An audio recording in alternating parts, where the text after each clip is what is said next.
ஞானமும் கல்வியும் நயந்த காலையும் தானமும் தர்மமும் சான் செய்வாராயின் வானவர் வீடு வழி திறந்தா. மனுஷனா பிறக்கிறதே அரிது. புல்லாய் பூண்டாய் கொழுவாய் செல்லா நின்ற தாவர சங்கமத்தில் எத்தனையோ பிறந்து இழைச்சிட்டேங்கிறார். அப்புறம் அரிதான மனித பிறவி கிடைத்திருக்கின்றது. அந்த மனித பிறவிலே பார்க்கறதுக்கு கொஞ்சம் அழகா பிறக்கிறது ரொம்ப பெரிய விஷயம். அதே கை கால் ஊனம் இல்லாம பிறக்கிறது வந்து அது அதோட பெரிய விஷயம். அதுக்கப்புறம் பாத்தீங்கன்னா நம்ம காது கண்ணு மூக்கு எல்லாம் நல்லா இருக்கு வர்றோம், நம்ம எல்லாம் கேட்கிறோம், அது சுவையை உணர்ந்து சாப்பிடுறதெல்லாம் முடியாதவங்க நிறைய பேர் இருக்காங்க.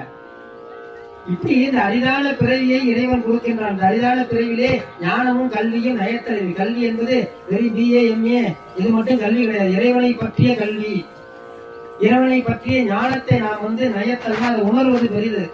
அப்படி உணர்ந்தப்பட்ட பிறகு நாம் என்ன பண்ணும், தானமும் தர்மமும் தான் செய்வாராயின் தானம் தர்மம் செய்கின்ற பொழுது வானவர் வீடு வழி திறந்திடுமே சொல்றாங்க. எல்லா நேரங்களிலும் நாம வந்து என்ன பண்ணணும், தான தர்மம் வந்து செய்து கொண்டே இருக்கணும். அதனால கோயிலுக்கு வந்தோம் நாம என்ன பண்ணணும்னா நம்ம வந்து அமைதியாகி எல்லாரும் என்ன பண்ணா மாணிக்க வாசகர் திருவடியை வந்து வணங்கணும். ஏன்னா ஒரு அற்புதமான ஒரு நூலை வந்து நமக்கெல்லாம் கொடுத்திருக்கின்றார். திருவாசகத்திற்கு உருகாதார் ஒரு வாசகத்திற்கு உருகார் என்று சொல்கின்றார். ஒரு உருக்கமான ஒரு விஷயம்தான் இந்த திருவாசகம்.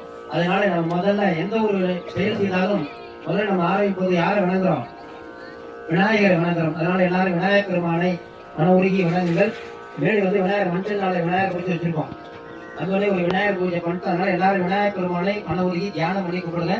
பாலும் தெளிதேனும் எல்லாம் சொல்லுங்க.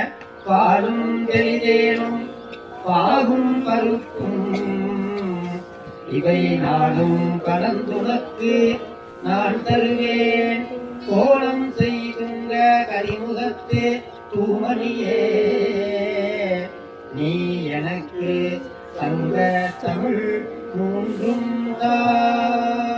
அருகிவோ இந்த பாட்டு எழுதி யாரும் தெரியல.